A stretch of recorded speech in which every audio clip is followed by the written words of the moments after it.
This is a video of two stories.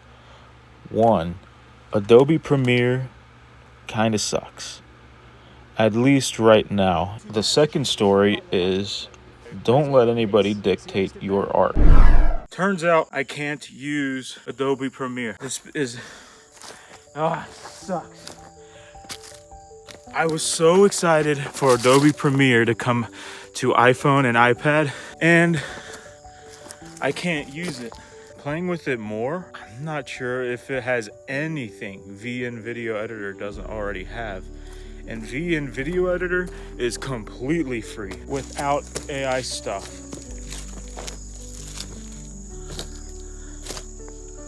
I mean, I'm so upset about Adobe Premiere not working because I was so excited for Adobe Premiere for like a month, maybe more than a month. I thought it was going to be like the answer to all of my editing ailments. I thought it would have a bunch of features that would help me out. I thought it would work a lot more flawlessly. It actually does, and the timeline is a lot more precise, which is awesome. But every time I export my video, it evidently corrupts the file.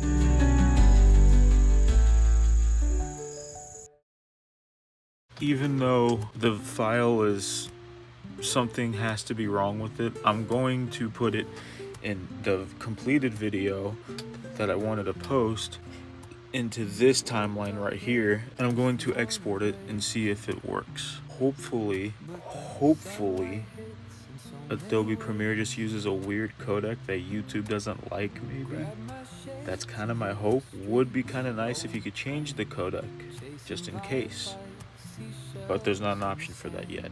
They did update Adobe Premiere like today. I thought I fixed it because one of my Adobe Premiere videos did post, but not this one, which I really like, even though it's not anything groundbreaking, but I like this video a lot. Anyway, here it is.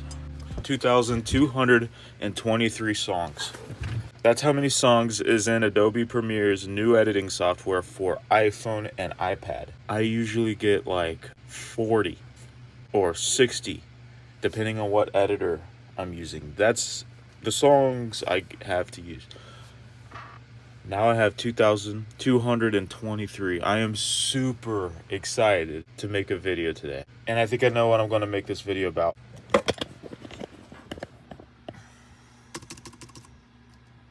I dived deep into some of the biggest creators on the planet's videos and discovered 5 editing strategies they use to keep their viewers hooked. And what you're about to learn will finally help you work out for yourself how much editing is too much editing, as well as which one of these strategies you should actually use.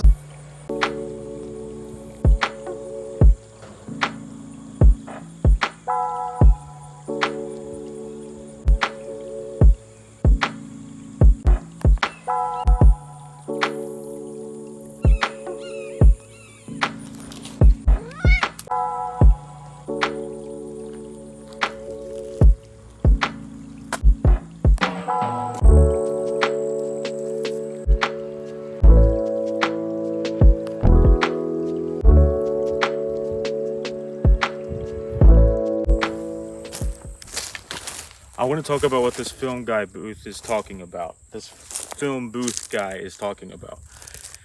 He says he's going to tell you how you should edit your video.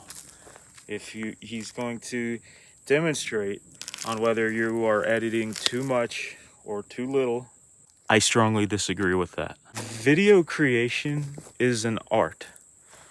Art is the expression of emotion. It's the expression of self. You can't have your art be dictated by somebody else. You can't have somebody say, no, this is the correct way. There's no correct way to paint a bird. If the end goal is the same, a beautiful bird, and your process works, that's how you paint a bird. Video editing is the same thing. The end goal might be, for two separate people, might be the same thing, but they're going to have two totally different ways of achieving that.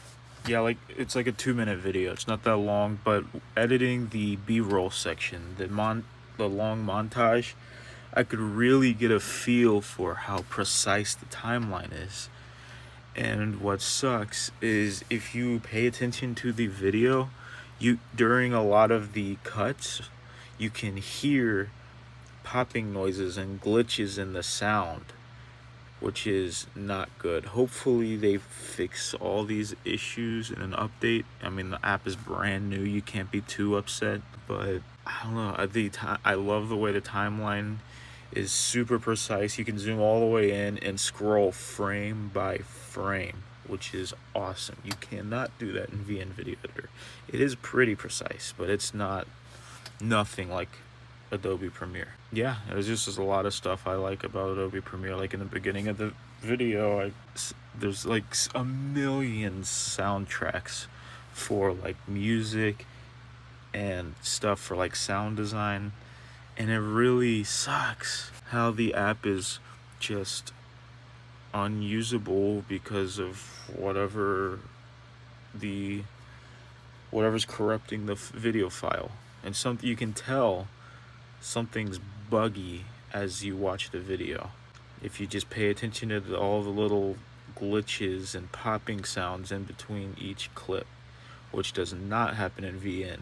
I love what VN does it, because sometimes popping will happen because the sound changes from clip to clip, but what VN and most upper mid-range to high-end video editors will do is it will almost fade the volume, but just at the last couple frames, and that completely alleviates any popping noises. So it's possible that maybe Adobe Premiere just doesn't do that, and I forgot how obnoxious the popping noises are. But even in between cuts though, you could still hear like weird things. I think there was a couple visual glitches as well. I don't know.